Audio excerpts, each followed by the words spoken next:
देख रहे हैं सिटी इंडिया न्यूज चैनल, हक की आवाज। इस न्यूज को पेश करता है एफके आसाम चाय। एफके आसाम चाय हर घूंट में ताजगी लाए।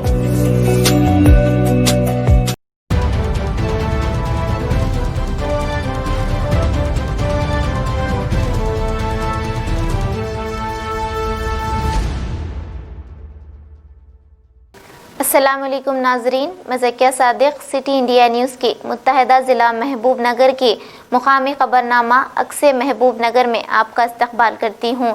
खबरों से पहले सुनते हैं हदीस शरीफ।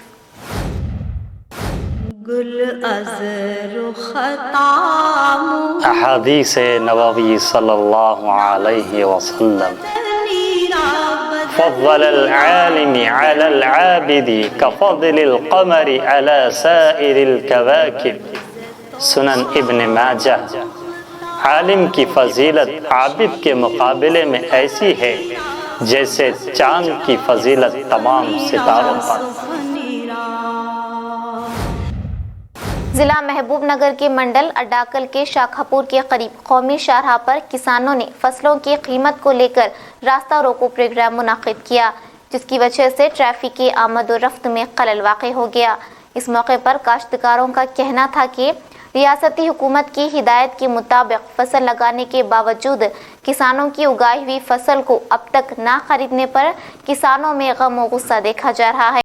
इस मौके पर काश्तकारों ने पुरजोर मुतालबा किया कि अपनी कुर्सी पर दिखाई जाने वाली संजीदगी किसानों की परेशानियों को हल करने में लगाएं।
जिला नारायणपेट मुस्तकर में IFTU AIKMS तंजीमों की निगरानी में अंबेडकर चौराहे से लेकर सत्यानारायण चौराहे तक बाइक रैली का इनेकाद किया गया।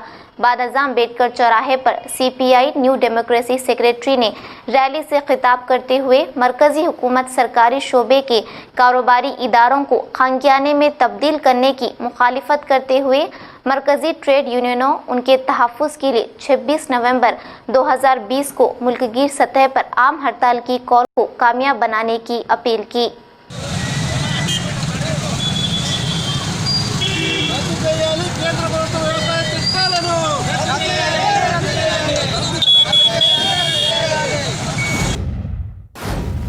ये खबर इंतहाई अफसोस के साथ दी जाती है कि महबूब नगर की मशहूर बुक सेंटर मीनार बुक सेंटर मालिक मोहम्मद सलाहुद्दीन का आज सुबह अचानक कल्ब पर हमले के बाद 45 साल उम्र में इंतकाल हुआ।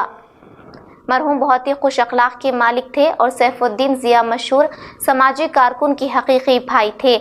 नमाज जनाजा बाद नमाज शाम मस्जिद अब्दुल्ला अल कसीरी में अदा की गई और तदफीन मोती नगर कब्रस्तान में अमल में आई।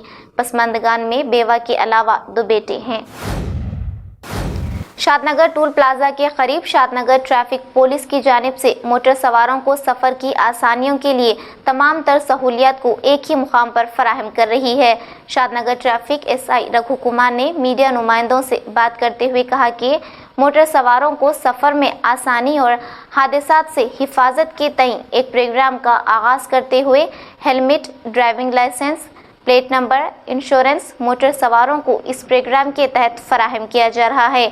उन्होंने मजीद कहा कि ट्रैफिक पुलिस हादसात से किस तरह बचा जाता है, इस खुसूस में सवारों को मशवरे दिए जा रहे हैं और ये प्रोग्राम 1 हफ्ते तक जारी रहेगा और आवाम से अपील की कि वो इस प्रोग्राम से भरपूर फ़ायदा उठाएं। शादनगर से नुमाइंदा city India news Mohammed Iqbal की रिपोर्ट।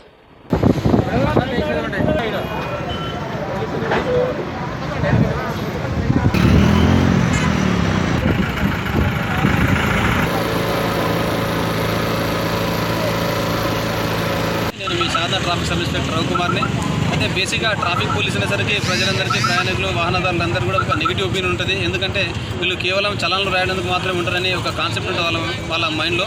అలాంటి కాన్సెప్ట్ మాకు లేదు. కేవలం మీకు సర్వీస్ చేయాలి, మీరు సురక్షితంగా మీ ఇంటికి వెళ్ళాలి ఉద్దేశంతో ఒక ప్రోగ్రామ్ ఆలోచన వచ్చింది. ఈ ఆలోచనను మా ఉన్నతాధికారులతో పంచుకున్న తర్వాత మంచి ప్రోగ్రామే చేయమని ఆదేశాలు వచ్చిన తర్వాత మీకు చెప్పడం జరుగుతుంది. అయితే ఇక్కడ షాద్నగర్ పట్టణం అనేది కూడా నేషనల్ హైవేకి ఆనుకొని ఉంటుంది.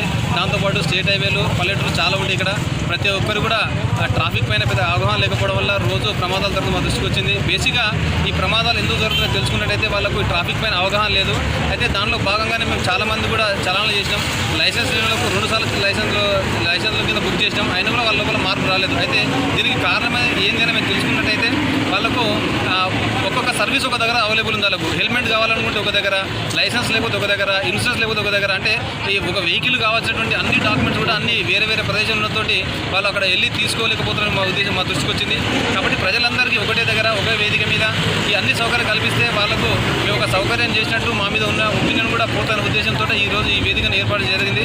కాబట్టి దయచేసి షాద్నగర్ పట్టణంలో ఉన్న ప్రజలందరూ కూడా మీరు ఈ సద్వినియోగాన్ని వినియోగం చేసుకొని మన షాద్నగర్ పట్టణం ఏదైతే ఉందో ప్రమాదరహితంగా తీర్చిదిద్దాల ఉద్దేశంతో మేము ఒక మంచి కాన్సెప్ట్తో చేస్తూ ఉన్నాం. దీనికి ఇప్పటికే ప్రజలందరూ కూడా మంచి హర్షం వ్యక్తం చేస్తున్నారు. మీరు కూడా సహకరిస్తే ఈ ప్రోగ్రామ్ సక్సెస్ అయితే ఉద్దేశంతో ఈ ప్రోగ్రామ్ చేయడం జరిగింది. థ్యాంక్ యూ అండి అందరికీ. जिला रंगारेड्डी आमंगल मंडल के मौजे मुर्तजापल्ली में 60 साला लिंगैया ने अपने खेत में अपने छोटे भाई दास ने जानवरों को चरवाने पर अपने छोटे भाई पर बरहमी का इजहार किया, जिस पर छोटे भाई ने गुस्से में आकर और पुरानी दुश्मनी को जहन में रखते हुए बड़े भाई को मारा, जिसकी वजह से लिंगैया की हालत तशवीशनाक होने पर बागर्ज इलाज के लिए दवाखाना ले जाने के दौरान मौत वाक़ई हो गई, जिस पर लिंगैया के बेटे ने पुलिस में एक शिकायत दर्ज करने पर CI उपेंद्र ने दास और उसके बेटे को हिरासत में लेते हुए मुकदमा दर्ज कर तफ्तीश का आगाज़ कर दिया। అమన్గల్ పోలీస్ స్టేషన్ పరిధిలోని ముర్తుజాపల్లి గ్రామంలో మహేష్ అనేటైనా కంప్లైంట్ చేయడం జరిగింది. ఫ్యాక్ట్స్ ఏంటంటే వాళ్ళ ఫాదర్ని అంటే పొలంలో పక్కపక్కన పొలాల మధ్యలో పాత గొడవలు కూడా ఉన్నాయి. ఆ పాత కక్షలు మనసులో పెట్టుకొని దాసు, కుమ్ము దాసు, అతని కుమారులు మొత్తం 4 కలిసి అతన్ని అటాక్ చేసి లింగయ్య మహేష్ యొక్క ఫిర్యాదుదారు యొక్క తండ్రిని చంపివేయడం జరిగింది. ఇంజురీస్ జరిగిన తర్వాత వాళ్ళు హాస్పిటల్ తీసుకుపోతే అప్పటికే ఆయన మరణించడం జరిగింది. ఆయన మహేష్ యొక్క ఫిర్యాదు మేరకు 302 మర్డర్ కేసులో కేసు రిజిస్టర్ చేయడం జరిగింది. దర్యాప్తు చేపట్టినాము. ఇంతకుముందే పోస్ట్ మార్టం అయిపోయింది. సీజర్ పంచనామాసు, ఇంక్వెస్ట్ పంచనామాసు కంప్లీట్ చేయడం జరిగింది. ఇప్పుడే బాడీ విలేజ్కి వచ్చింది. దర్యాప్తు కొనసాగుతుంది. వాళ్ళు 4 కూడా కస్టడీలోకి తీసుకోవడం జరిగింది. जिला जोगुलांबा गढ़वाल मेडिकल ऑफिसर चंदू नायक ने आज एक सहाफती कॉन्फ्रेंस के दौरान ये बात बताई कि गढ़वाल के सरकारी अस्पताल में मुख्तलिफ महकूमों में जायदादों को भर्ती किया जाएगा। उन्होंने कहा कि फिजिकल मेडिकल ऑफिसर, तालीम याफ्ता जनरल मेडिसिन MBBS, जिसकी तनख्वाह 60,000 से 40,000 रुपये के दरमियान होगी, जबकि एक लैब मैनेजर की पोस्ट जिसके लिए काबिलियत MSc माइक्रोबायोलॉजी और केमिस्ट्री 30,000 रुपये तनख्वाह और स्टाफ नर्स पोस्ट 3 हैं, जिसके लिए काबिलियत BSc नर्सिंग होनी चाहिए, जिसकी तनख्वाह 17,035 रुपये होगी। उन्होंने बताया कि उनके लिए दरख्वास्त देने की आखिरी तारीख इस माह की 30 तारीख है। गढ़वाल से नुमाइंदा सिटी इंडिया न्यूज़ महबूब पाशा की रिपोर्ट। MD జనరల్ మెడిసిన్ లేని ఎడల MBBS డాక్టర్ కానీ ఒక పోస్ట్ ఉంటుంది. అది పాలియేటివ్ కేర్ అంటారు. సో ఒక వెహికల్లో ప్రతిరోజు విలేజ్ పోయి వాళ్ళకి ట్రీట్మెంట్ ఇవ్వాలి. సో దీనికి ఎండి జనరల్ మెడిసిన్ అయితేనేమో 60,000 శాలరీ ఉంటుంది, ఎంబీబీఎస్ వాళ్ళైతేనేమో 40,000 శాలరీ ఉంటుంది. ఎవరైతే ఈ క్వాలిఫికేషన్ ఉన్న వాళ్ళు ఉన్నారో, మేము పబ్లిక్కి సర్వీస్ చేయాలి అనే ఇంటెన్షన్ ఉన్న వాళ్ళు మాత్రమే ఈ పోస్టుకు అప్లై చేయాలి. 30వ తారీఖు సాయంత్రం 5 గంటల వరకు అప్లికేషన్ తీసుకుంటాము. విదిన్ 1 వీక్లో మొత్తం ప్రాసెస్ అంతా కంప్లీట్ చేసేసి వాళ్ళకి అపాయింట్మెంట్ ఆర్డర్ ఇస్తాం. తర్వాత దీంట్లోనే పాలియేటివ్ కేర్లోనే 3 స్టాఫ్ నర్స్ పోస్టులు ఉన్నాయి. వీళ్ళ క్వాలిఫికేషను ఎంఎస్సి నర్సింగ్ కానీ, ఎంఎస్సి నర్సింగ్ లేని ఎడల బీఎస్సీ నర్సింగ్ కానీ ఉండాలి. వీళ్ళకి శాలరీలు 17,030 రూపాయలు. సో వీళ్ళ అప్లికేషన్ కూడా మాకు 30వ తారీఖు సాయంత్రం 5 గంటల వరకు తీసుకుంటాము. అర్హులైన అభ్యర్థులు, ఇంటెన్షన్ ఉన్న వాళ్ళు వచ్చి మాకు మా ఆఫీస్లో అప్లికేషన్ ఇవ్వాల్సిందిగా కోరుతున్నాం. అప్లికేషన్ విధానం సార్ ఆన్లైన్ ఇది ఆన్లైన్లో ఉంటుంది, లేదు డైరెక్ట్ మా చేతికి వచ్చేసి మా ఆఫీస్లో ఇచ్చినా కానీ తీసుకుంటాం. నోటీస్ బోర్డులో ప్లస్ ప్రింట్ మీడియాలో కానీ ఎలక్ట్రానిక్ మీడియాలో కానీ దీని గురించి వైల్డ్ పబ్లిసిటీ కూడా ఇస్తున్నాము. మన వాళ్ళు వచ్చిన వాళ్ళు ఎవరైనా ఉంటే వచ్చి ఇంటెన్షన్గా వచ్చి ఇవ్వచ్చు. ఇంకేమన్నా సీనియారిటీ కావాలా సార్? 2 years ఎక్స్పీరియన్స్ వచ్చిన దాంట్లో ఎక్స్పీరియన్స్ ఉన్న వాళ్ళు అయితే బెటర్, అంతకుముందు చేసిన వాళ్ళు అయితే బెటర్గా ఉంటాము. లేదంటే తెలిసి క్వాలిఫికేషన్ ఏమైనా ఉంది? Qualification MSc nursing or BSc nursing with 2 years experience. ఇది నర్సింగ్ సంబంధించి. ఇంకొకటి ల్యాబ్ మేనేజర్ ఉంటారు. దీంట్లో ఎంఎస్సీ మైక్రోబయాలజీ కానీ ఎంఎస్సీ బయోకెమిస్ట్రీ కానీ ఉండాలి. వీళ్ళ శాలరీ 30,000. వీళ్ళకి కూడా సేమ్ 30వ తారీఖు 5 గంటల వరకు లాస్ట్ డేట్. ఇది రోస్టర్ పాయింట్ ఫాలో చేస్తాము. ఎవరైతే బీఎస్సీ నర్సింగ్ వాళ్ళు కానీ ఎంఎస్సీ నర్సింగ్ కానీ ఉండాలి. దీంట్లో ఏంటంటే పాలియేటివ్ కేర్ అంటే ఇప్పుడు మన ఇంటి దగ్గర కొంతమంది ఎవరు లేని వాళ్ళు, వాళ్ళకి పుండ్లు అయ్యి కానీ క్యాన్సర్ అయ్యి కానీ డయాబెటిక్ ఫుడ్ ఇట్లా ఉండోళ్ళని ఇంటికి పోయి వీళ్ళు ట్రీట్మెంట్ ఇవ్వాలి. ఇంటికి పోయి ట్రీట్మెంట్ ఇచ్చిన తర్వాత వాళ్ళు అక్కడ ఆ ట్రీట్మెంట్తో మంచిగానే అవుతుర్రు అంటే ఓకే, లేదు అనుకుంటే మన డిస్ట్రిక్ట్ హాస్పిటల్లో ఒకటి పాలియేటివ్ కేర్ అని ఒక వార్డ్ అనేది క్రియేట్ చేస్తున్నారు. అది తొందరలో ఒక ఫస్ట్ వీక్లో స్టార్ట్ అవుతుంది. సో వాళ్ళని ఇక్కడ తీసుకొచ్చి మనం వాళ్ళకి డైట్ ఇస్తాము, ప్లస్ ట్రీట్మెంట్ ఇస్తాము, వాళ్ళ కేర్ అంతా కూడా తీసుకుంటాము. దీనికోసము 3 స్టాఫ్ నర్సులని రిక్రూట్ చేస్తున్నాం మనం. సో ఇది కాకుండా ఒక డాక్టర్ ఉంటాడు. డాక్టర్ ఎండి జనరల్ మెడిసిన్ కానీ ఎంబీబీఎస్ వాళ్ళు కానీ. ఎండి జనరల్ మెడిసిన్ వాళ్ళకైతేనేమో 60,000 ఉంటుంది శాలరీ, ఎంబీబీఎస్ వాళ్ళైతేనేమో 40,000 అనమాట. కానీ వాళ్ళ ఇంటెన్షన్ ఏంటంటే పేదవాళ్ళకి సర్వీస్ చేయాలనే మోటో ఉన్నోళ్ళు మాత్రమే రావాలి. లేదు మనం ఉట్టిగా రావడానికి దీంట్లో కలవదు. ఎందుకంటే వాళ్ళు ఇంటికి వెళ్ళాలి, వాళ్ళు బెడ్ రిడెన్ అయి ఉంటారు, నీట్గా ఉండదు, స్మెల్ ఉంటుంది. ఇవన్నీ కూడా మేము సర్వీస్ చేస్తాము అనేటోళ్ళు మాత్రమే ఈ పోస్టుకి అప్లై చేయాలి. నార్మల్ పీపుల్ వచ్చేసి వచ్చిన తర్వాత మిమ్మల్ని ఇవ్వలేదు అట్లా ఉద్దేశం వద్దు. ఆ సర్వీస్ ఓరియంటెడ్గా ఉన్న వాళ్ళు మాత్రమే ఈ పాలియేటివ్ కేర్లో రావాలి. 30వ తారీఖు 5 గంటల వరకు లాస్ట్ డేట్ ఉంటుంది. అది అయిపోయిన తర్వాత వితిన్ 2 daysలోనే వీళ్ళకి డైరెక్ట్ రిక్రూట్మెంటు, కలెక్టర్ గారు, సూపరింటెండెంటు, తర్వాత డిఎంహెచ్ఓ. సో 3 కమిటీ ఉంటుంది. ఇంటర్వ్యూ తీసుకుంటాము. ఇంటర్వ్యూ తీసుకొని ఇవే పాయింట్స్ అడుగుతాము. వాళ్ళు ఎలా పనిచేస్తున్నారు, అంతకుముందు ఎక్కడైనా చేసిరా, ఇవి చేస్తే ఏం చేయాలి, ఏ టైం టు ఏ టైం చేయాలి, మానవతా దృక్పథంతో పనిచేసే వాళ్ళు మాత్రమే దీనికి అప్లై చేయాలి.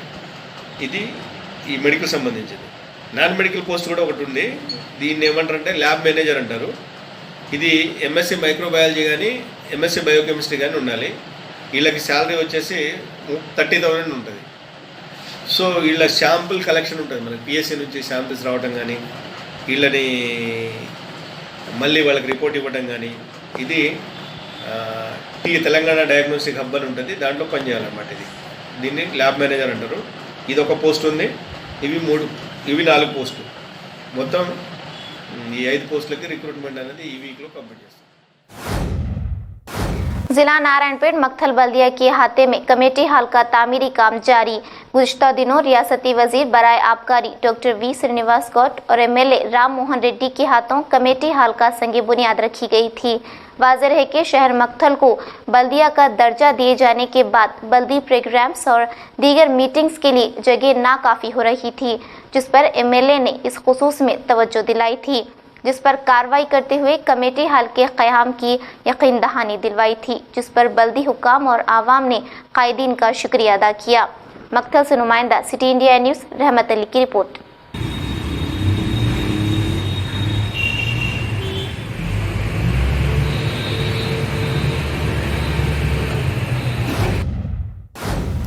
जिला महबूब नगर के मंडल जड़चल्ले के पोलेपल्ली ग्राम पंचायत में केटीआर के 6वीं प्लांट में मछलियों की मौत वाक़ होने पर ग्राम पंचायत आवाम की जानिब से कोर्ट में एक मुकदमा दर्ज करने पर आज हैदराबाद से हुक्काम ने इस वाक़े की तहक़ीक़ात के लिए हाजिर हुई। बुनियादी तफसीलात इकट्ठा करने के लिए केटीआर 6वीं प्लांट्स के पानी की तैयारी के अमल पर मुकम्मल नज़र डाली और ज़ाय होने वाला पानी कहाँ जा रहा है इसकी निशानदेही करते हुए नमूना लिया गया और बाद अज़ां रंगा नाइक तालाब का मुआयना करते हुए इन पानी के नमूनों को लैब को रवाना कर दिया। मुताल्लिक़ा अहदेदारों ने कहा कि टेस्ट नताइज के बुनियाद पर कार्रवाई की जाएगी।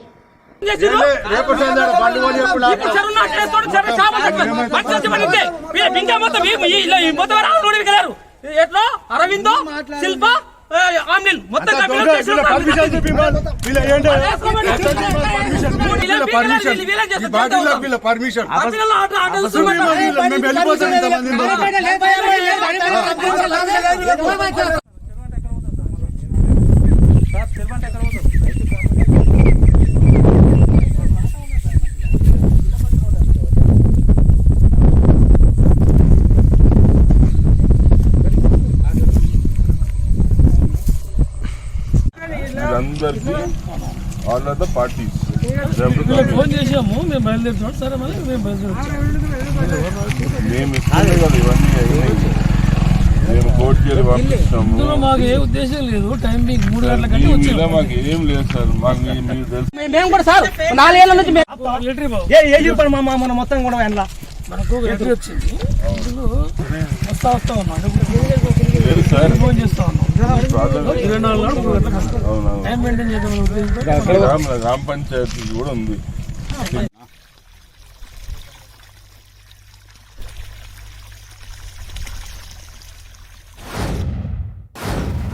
नाज़रीन, आप हमारे तमाम प्रोग्रामों का मुशाहिदा city digital set top box के चैनल नंबर 22 और हैदराबाद में एजी सेट टॉप बॉक्स के चैनल नंबर 50 पर मुशाहिदा कर सकते हैं। इसके अलावा यूट्यूब, फेसबुक और इंस्टाग्राम पर भी आप हमारे तमाम प्रोग्रामों का मुशाहिदा कर सकते हैं। नाज़रीन, अगर आप यूट्यूब पर हमारे वीडियोस देख रहे हैं तो यूट्यूब पर हमारे चैनल को सब्सक्राइब करें, लाइक और शेयर करें। तो नाज़रीन, अब मुझे ज़किया सादिक को इजाज़त दें और देखते रहिए आपका अपना पसंदीदा चैनल सिटी इंडिया न्यूज़, हक़ की आवाज़। शब्बा खैर, अल्लाह हाफ़िज़।